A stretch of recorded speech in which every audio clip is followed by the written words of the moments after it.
video in probably about 2 years, and figured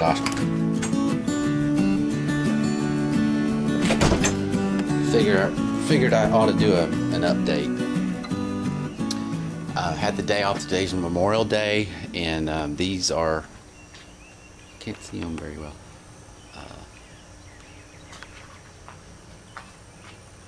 The mustard, saving for seed. We're doing fundraisers for our youth group. This is signs that I'm making. I like that it says build houses, settle down, plant gardens, and eat what they produce. It's really talking to me. I've had my house for almost 3 years now, and it's just time for me to settle down, plant my garden, and eat what it produces. I'm trying to make signs. Not doing, it's okay.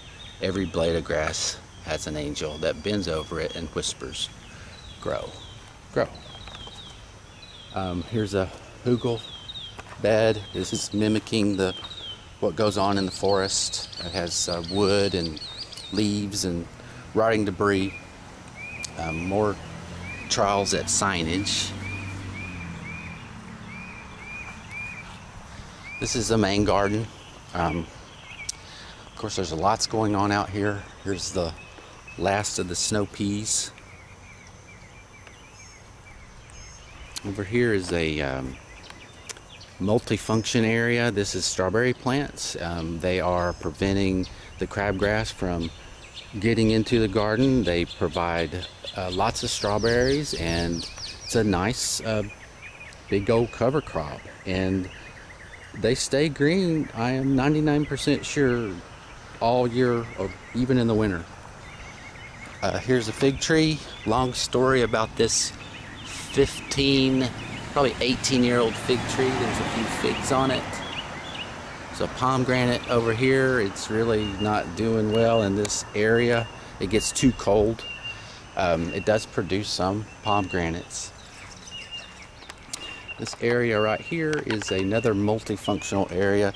This is providing water for the bees and the birds, of course.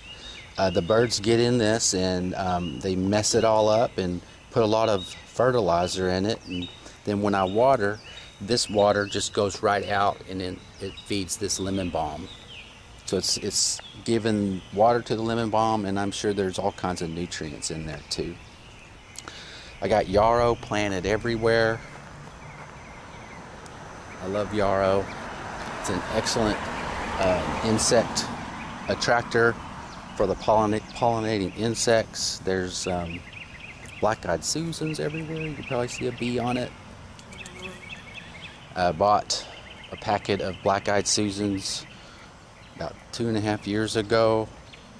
Planted them, and now they are beautifully self-seeding, and these will just have to be managed. They'll get really big and take over the pathways, but they're doing a wonderful job right now of attracting all kinds of beneficial insects. This is hollyhock black. It is 6 feet 4 inches high. I measured it this morning. It produces extremely dark purple flowers. A friend of mine gave it to me. I had no idea what they did. It's pretty neat to see. Of course, comfreys everywhere. Salvia. It's related to sage, although I don't think you can eat that. I usually get up here and you can see a better view of the thing.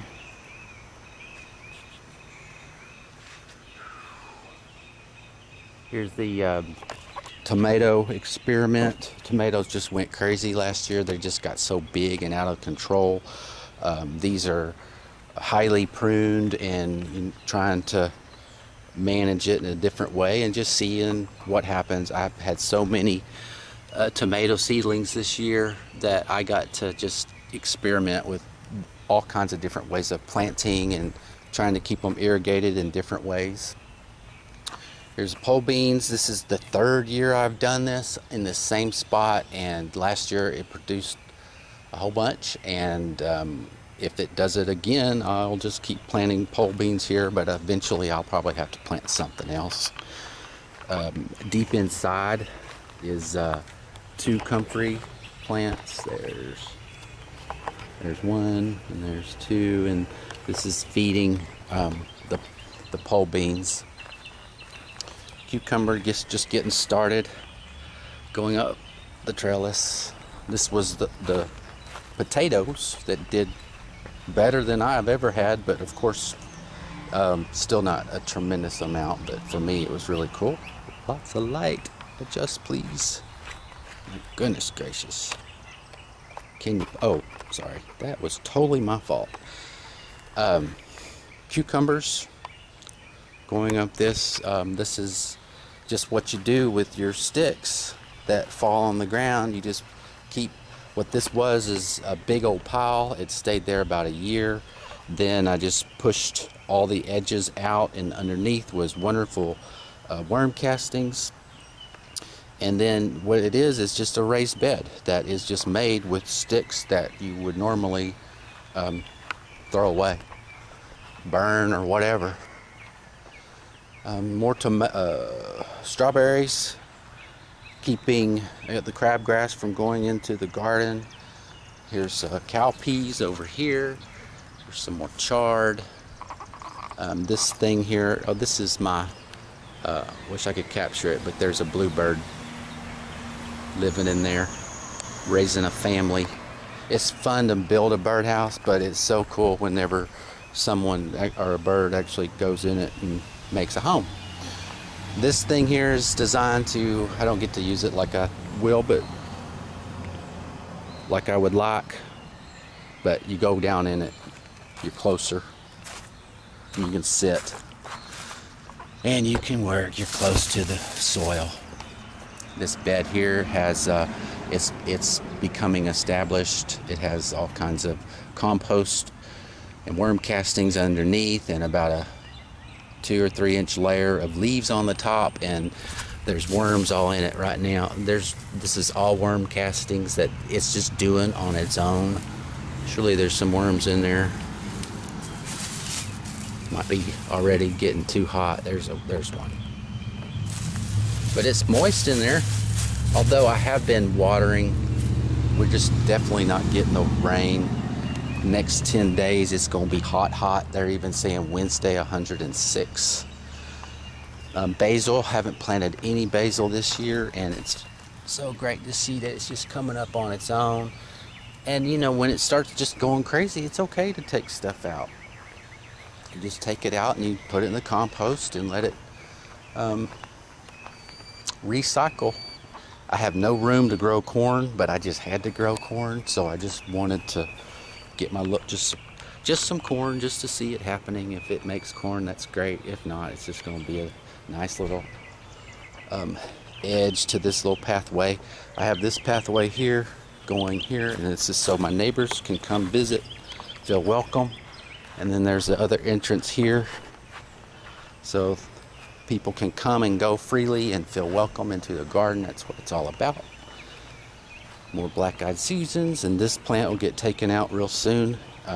It's not near as healthy as this black-eyed Susan, so you just take them out, give all those flowers to the ladies at the office. There's more comfrey.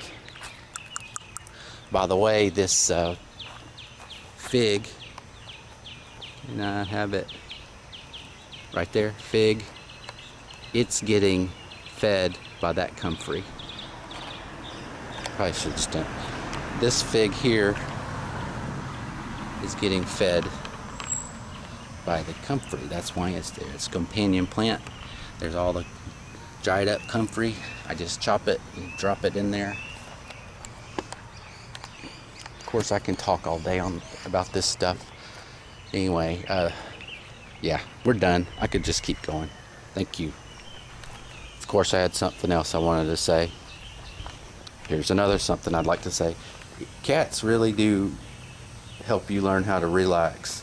They're geniuses at relaxing. and just watching them is nice. Here's lemon balm. Lemon balm. I've tried different ways of making tea out of it. Haven't really dried it before, so we're seeing how that goes. Anyway, this is a plant table, and this is a whole system that has a corrugated tin. So when you water, it goes into the bucket, and then you can recycle the water.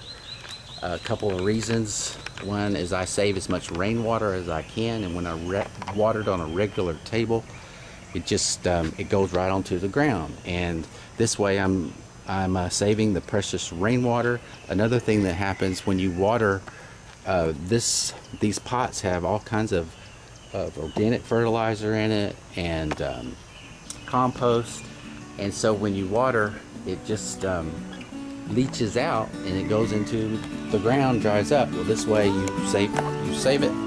It makes like almost a tea, and then you just pour it and it just goes right back into it.